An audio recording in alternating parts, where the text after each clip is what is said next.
हिंद की चादर गुरु तेग बहादुर साहिब जी की शहादत के 350 साल पूरे होने पर आज कुरुक्षेत्र गीता उपदेश स्थली ज्योति स्तर में विशाल समागम का आयोजन किया गया था, जिसमें प्रधानमंत्री नरेंद्र मोदी पहुंचे और उन्होंने जहां इस अवसर पर गुरु तेग बहादुर साहिब जी की शहादत बलिदान को प्रदर्शित करती हुई प्रदर्शनी का अवलोकन किया। इस अवसर पर प्रधानमंत्री नरेंद्र मोदी ने गुरु तेग बहादुर साहिब जी की शहादत पर डाक टिकट और एक सिक्का भी जारी किया। समागम में मुख्यमंत्री नायब सैनी, राज्यपाल असीम घोष, पर्यटन मंत्री अरविंद शर्मा और हरियाणा सरकार में कई मंत्री भी समागम में उपस्थित रहे। प्रधानमंत्री नरेंद्र मोदी ने गीता उपदेश स्थली ज्योति स्तर में कुरुक्षेत्र विकास बोर्ड द्वारा स्थापित गीता अनुभव केंद्र का अवलोकन किया।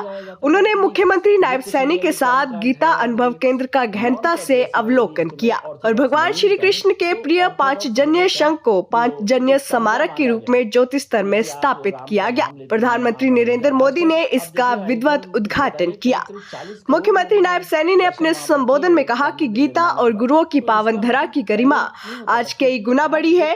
जब श्री गुरु तेग बहादुर जी के 350वें शहीदी दिवस समागम का आयोजन हुआ। हरियाणा में 1 नवंबर से पूरे प्रदेश में श्री गुरु तेग बहादुर जी की शहीदी दिवस प्रचार यात्रा चलाई गई। प्रदेश में 350 रक्तदान शिविरों का भी आयोजन किया गया। चौधरी देवीलाल विश्वविद्यालय सिरसा में श्री गुरु तेग बहादुर अनुसंधान पीठ स्थापित किया गया।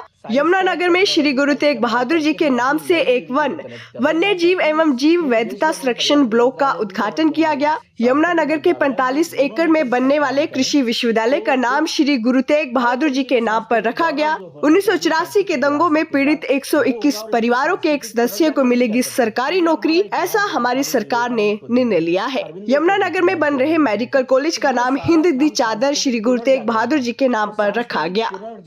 किसी भी देश के विकास की सबसे महत्वपूर्ण और पहली कड़ी मानी जाती है। आप सोचिए, मुगलों ने भी मंदिरों पर हमले क्यों किया? बहुत सारे लोग कहते हैं कि पैसा और सोने के लिए, सोना और पैसा के लिए नहीं, वो सोना और पैसा तो राजाओं और महाराजाओं जिनको उन्होंने हराया उनसे भी ले सकते थे, लेकिन वो सांस्कृतिक विरासत पर हमला था। वो आपके धर्म पर, आपकी संस्कृति पर, आपके मनोबल पर हमला था। वो जब आपके साथ टूटते जाते हैं तो आप कमजोर होते जाते हैं। और वहां उसके बाद जब अंग्रेजों का शासन आया तो उन्होंने भी वही किया। जिस नए शब्द को हमने गढ़ा आजादी के बाद, सेकुलर को, वो कोई शब्द किस लिए किया कि जो हिंदुत्व का गौरव है, जो सांस्कृतिक विरासत का गौरव है, उसको कहीं पर कमतर कर रहा है। मैं ये नहीं कह रहा कि सेकुलर लोग धर्म के विरोधी हैं, लेकिन धर्म के गौरव को समझना, तो ये इस पूरे रास्ते को समझना पड़ेगा। जो 1000 साल की बात बार बार आप करते हैं ना, तो वो 1000 साल में कोई हर दिन हमले थोड़ी होते रहे, लेकिन वो हर दिन आपकी सांस्कृतिक जो गौरव है उस पर हमला होता रहा। मंदिरों पर, हमारे जो धार्मिक स्थान है उन पर हमला, उनको तोड़ना, मैं उस प्रवृत्ति को मानता हूं कि इसको आप कमजोर कर देंगे तो कहीं पर भी आप लंबे समय तक शासन कर सकते हैं, राज कर सकते हैं। बिल्कुल सही बात है। सांस्कृतिक पतन जड़ों को खोखला कर देता है, किसी भी राष्ट्र की जड़ों को खोखला कर देता है, और यही जो हमला किया गया उसी के बाद अब जब सांस्कृतिक पुनर्जागरण का दौर देश में जारी है तो ये इसी महत्ता को दिखाता है कि हमें अपनी संस्कृति की जड़ों से जुड़ना होगा, तभी हम एक विकसित राष्ट्र की दिशा में सफल हो सकते हैं। क्योंकि वही राष्ट्र सफल हो पाए हैं जिन्होंने अपने इतिहास और अपनी विरासत पर गर्व किया है। और ऐसे में यहाँ पर जब प्रधानमंत्री कुरुक्षेत्र में इस महाभारत अनुभव केंद्र का दौरा कर रहे हैं और इस वक्त स्मृति पट्टिका पे अपने विचार अंकित कर रहे हैं, हम देख सकते हैं कि यहाँ पर भी कुरु वंशावली भी दिखाई गई है, महाभारत का पूरा इतिहास। क्योंकि ये कुरु साम्राज्य, ये कुरुक्षेत्र जो है, ये कुरु राजा जो कुरु थे, कुरु राजा का ही कर्म क्षेत्र रहा था ये, जिसमें हालांकि उस वक्त कुरुक्षेत्र यानी राजा कुरु का जो साम्राज्य था वो काफी विराट था। उसमें हस्तिनापुर भी आता था, इंद्रप्रस्थ भी, कुरुक्षेत्र यानी धर्म क्षेत्र, महाभारत युद्ध का स्थल भी उसमें शामिल था, जो कहे तो आज के हरियाणा, दिल्ली या फिर पश्चिमी उत्तर प्रदेश तक का हिस्सा जहां तक कुरु साम्राज्य फैला हुआ था। लेकिन ये वो अनुभव केंद्र है, देख सकते हैं कि किस तरीके से महाभारत तक की जो कथा है उसके विभिन्न प्रसंगों को भी यहाँ दिखाया गया। आप देख सकते हैं ये दृश्य जहां दुर्योधन युधिष्ठिर के साथ चौसर खेलते हुए, और ये तमाम वो बातें हैं, ये वो बिंदु हैं जिनसे मुझे लगता है अशोक जी की एक ये भी तो बात समझनी जरूरी है कि ये मात्र एक स्थान नहीं है, एक पर्यटन स्थल ही नहीं है, बल्कि महाभारत के इतिहास के साथ उसके दर्शन को भी समझना, उसे भी आत्मसात करना और उसको भी स्पष्टता से सबके समक्ष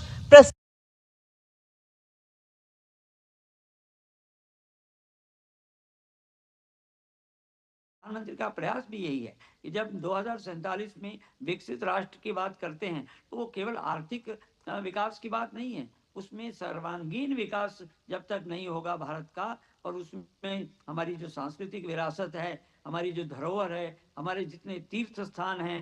अब देखिए लेजर से हम देख रहे हैं, अभी बात हो रही थी गुरु तेग बहादुर की 350वीं शहीदी तत्वों जी के आपको रोकना खिलाफ भी। चाहेंगे अशोक जी, अब सीधे दृश्य दिखा रहे हैं कुरुक्षेत्र से। प्रधानमंत्री नरेंद्र मोदी जी समारोह स्थल पर पहुंच चुके हैं।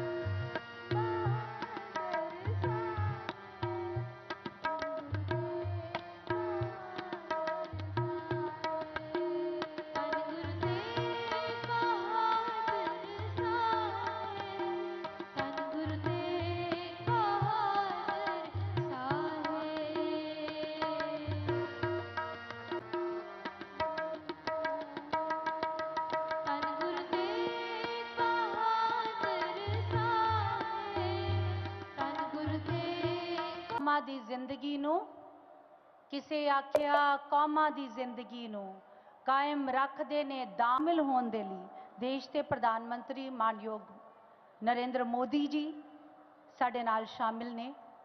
सिख धर्म दे नाल इन्हां दी सांझ बड़ी डूंगी है। उन्हां दे नाल हरियाणा दे मानयोग मुख्यमंत्री साहब सरदार नायब सिंह सैनी जी तशरीफ फरमा ने। प्रधानमंत्री साहब ने चादर श्री गुरु तेग बहादुर साहब ने शहादत दी, उस हिंदुस्तान की परंपरा उन्होंने अपने नेतृत्व दे विच संजीव रखा है। प्रधानमंत्री साहब सिचर जात है बीत तुझे नहीं काल पहुंचो आन कहु नानक नर बाबरे क्यों ना बजे भगवान क्यों ना बजे भगवान।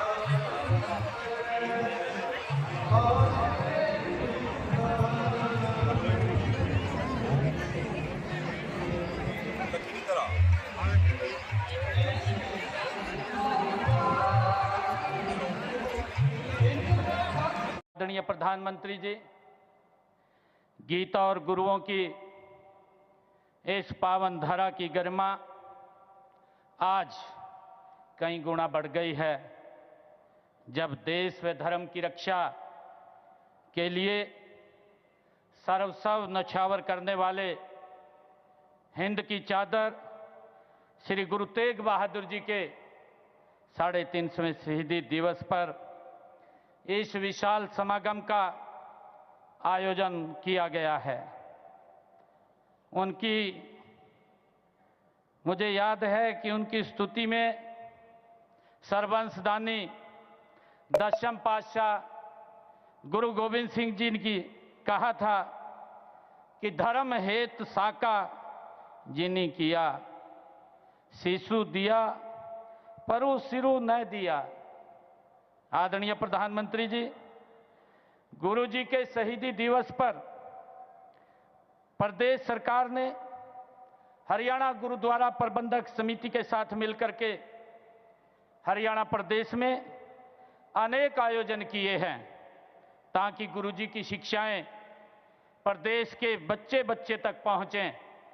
मैं उनका आपको बताना चाहूँगा कि हमने हरियाणा में 1 नवंबर से पूरे प्रदेश में सिरसा जिला से रोड़ी, पंचकुला जिला से पिंजौर, फरीदाबाद और यमुनानगर जिला के सुढौरा से 4 यात्राएं अलग अलग स्थानों से गुरु तेग बहादुर जी के इस शहीदी दिवस को जन जन तक पहुंचाने के लिए प्रारंभ की।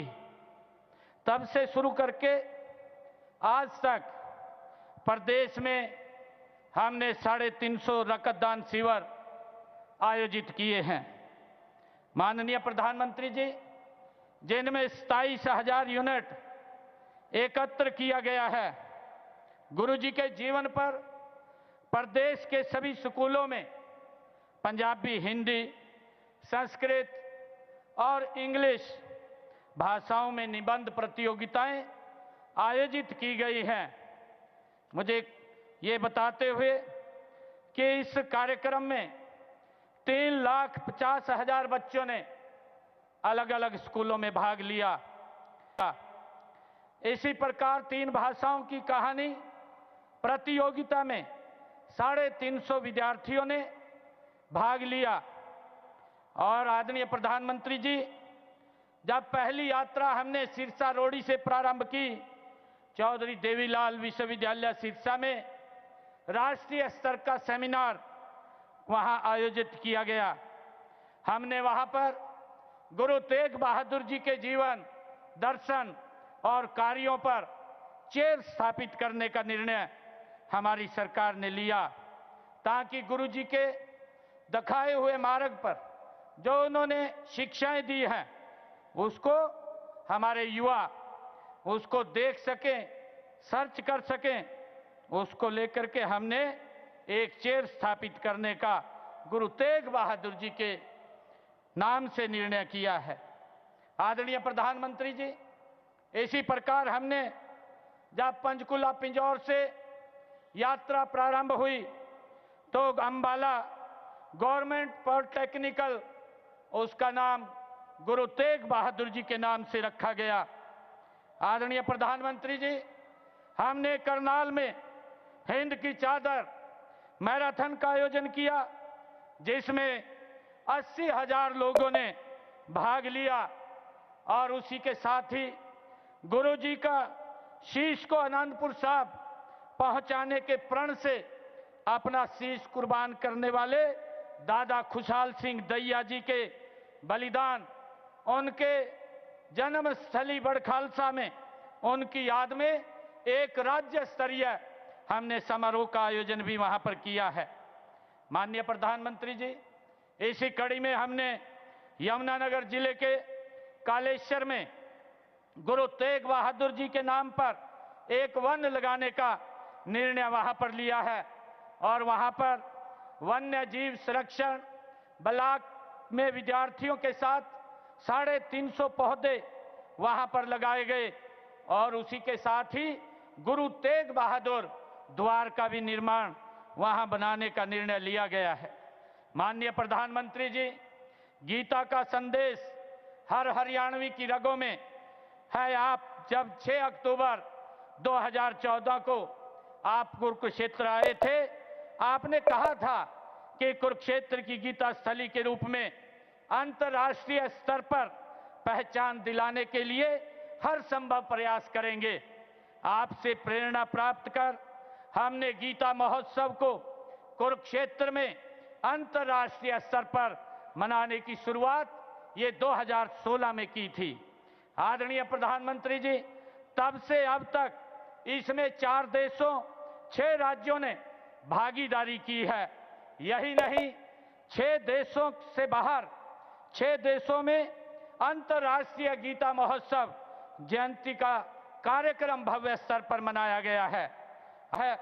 हमारी सांस्कृतिक धरोहर को पुनर्जीवित करने के लिए इस पर आपने 250 करोड़ रुपया यहां पर खर्च किया है। आदरणीय प्रधानमंत्री जी, इसके माध्यम से अब पूरी दुनिया महाभारत के युग को साक्षात देख सकेगी। इसी प्रकार आपने भगवान श्री कृष्ण के पवित्र संघ पंचजन्य का आज लोकार्पण किया है। आदरणीय प्रधानमंत्री जी, महान गुरु तेग बहादुर जी के शहीदी दिवस को मनाने की प्रेरणा भी हमें आपसे मिली है। आपने भारत भूमि के लिए सिख गुरुओं के योगदान के प्रति बार बार कृतज्ञता आपने व्यक्त की है।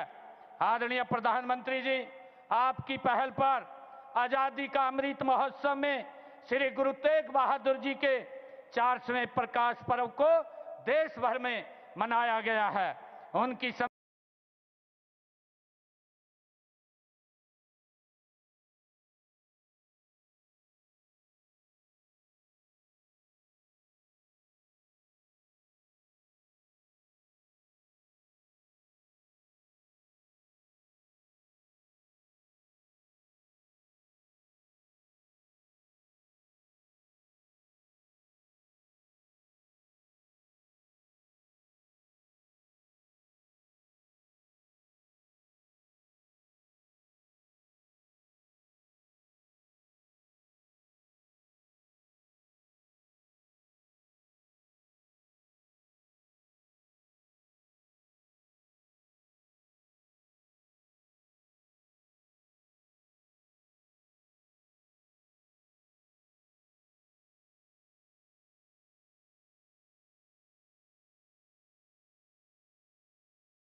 पंडालों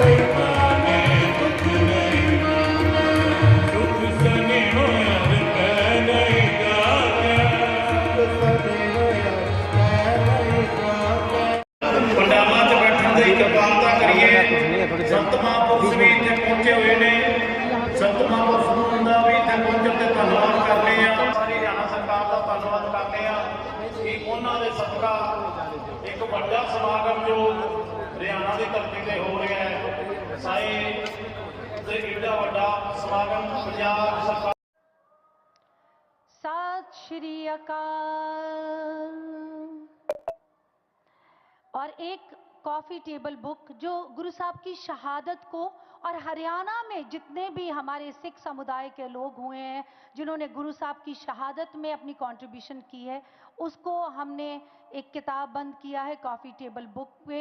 सो मैं गुजारिश करूंगी माननीय प्रधानमंत्री से कि वो उस कॉफ़ी टेबल बुक को रिलीज़ करेंगे। उनके साथ मैं श्री नायब सिंह सैनी जी से माननीय उनसे भी गुजारिश करूंगी कि वो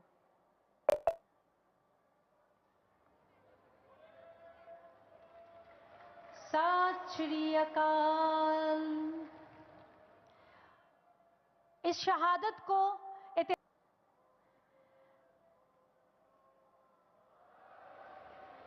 आवाज पूरी आनी चाहिए। साडी कौम ली बड़ी फखरे गल है, फखरे कौम दी गल है कि साडे गुरु दी शहादत इस तरह पूरी दुनिया च हरियाणा दी सरजमी चो माननीय प्रधानमंत्री दी अगवाई दे विच असी कर रहे हैं। 350 साल ते गुरु साहब की शहादत नूं समर्पित एक सिक्का भी रिलीज कर रहे हैं। अगर अयोध्या में जब धर्म ध्वजा की स्थापना हुई है तो फिर मुझे सिख संगत से आशीर्वाद लेने का मौका मिला है। साथियों, अभी कुछ देर पहले कुरुक्षेत्र की भूमि पर पांचजन्य स्मारक का लोकार्पण भी हुआ है। कुरुक्षेत्र की इसी धरती पर खड़े होकर भगवान श्री कृष्ण ने सत्य और न्याय की रक्षा के उसे सबसे बड़ा धर्म बताया था। उन्होंने कहा था, स्वधर्मे निधनम श्रेय, अर्थात सत्य के मार्ग पर अपने धर्म के लिए प्राण देना भी श्रेष्ठ है। श्री गुरु तेग बहादुर जी ने भी सत्य, न्याय और आस्था की रक्षा को अपना धर्म माना और इस धर्म की रक्षा उन्होंने अपने प्राण देकर की। इस ऐतिहासिक अवसर पर भारत सरकार ने श्री गुरु तेग बहादुर जी के चरणों में एक स्मृति डाक टिकट और विशेष सिक्का भी समर्पित करने का सौभाग्य पाया है। मेरा कामना है हमारी सरकार गुरु परंपरा की इसी तरह निरंतर सेवा करती रहे। साथियों, कुरुक्षेत्र की यह पवित्र भूमि सिख परंपरा का एक महत्वपूर्ण केंद्र है।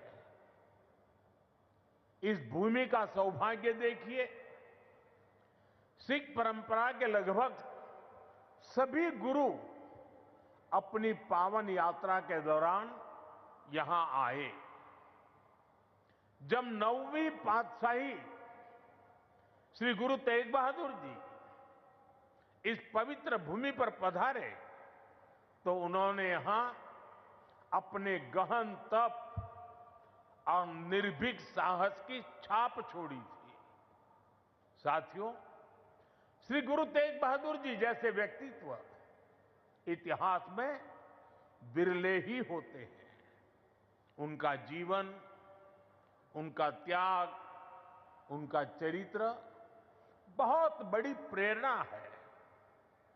मुगल आक्रांताओं के उस काल में गुरु साहब ने वीरता का आदर्श स्थापित किया। हम सब जानते हैं कि श्री गुरु तेग बहादुर जी के शहीद होने से पहले क्या हुआ था। मुगल आक्रांताओं के उस काल में कश्मीरी हिंदुओं को जबरन धर्मांतरण किया जा रहा था। इस संकट के बीच पीड़ितों के एक दल ने गुरु साहब से सहयोग मांगा। तब से गुरु साहब ने उन पीड़ितों को जवाब दिया था कि आप सब औरंगजेब को साफ साफ कह दें, यदि श्री गुरु तेग बहादुर इस्लाम स्वीकार कर लें तो हम सब इस्लाम धर्म अपना लेंगे। साथियों, इन वाक्यों में श्री गुरु तेग बहादुर जी की निडरता, उसकी पराकाष्ठा थी। इसके बाद जिसकी आशंका थी वही हुआ। उस क्रूर औरंगजेब ने गुरु साहिब को बंदी बनाने का आदेश दिया, लेकिन गुरु साहब ने खुद दिल्ली जाने की घोषणा कर दी। मुगल शासकों ने उन्हें प्रलोभन भी दिए, लेकिन श्री गुरु तेग बहादुर अड़िग रहे। उन्होंने धर्म और सिद्धांतों से समझौता नहीं किया और इसलिए उनका मन तोड़ने के लिए गुरु साहब को पथ से डिगाने के लिए उनके सामने उनके 3 साथियों, भाई दयाला जी, भाई सतीदास जी, भाई मतीदास जी की निर्ममता से हत्या की गई। लेकिन गुरु साहब अटल रहे, उनका संकल्प अटल रहा। उन्होंने धर्म का रास्ता नहीं छोड़ा। तब की अवस्था में गुरु साहब ने अपना शीश धर्म की रक्षा को समर्पित कर दिया। साथियों, मुगल इतने पर ही नहीं रुके थे। उन्होंने गुरु महाराज के शीश को अपमानित करने का भी प्रयास किया, लेकिन भाई जेता जी ने अपने पराक्रम के बल पर उनके शीश को आनंदपुर साहिब पहुंचाया।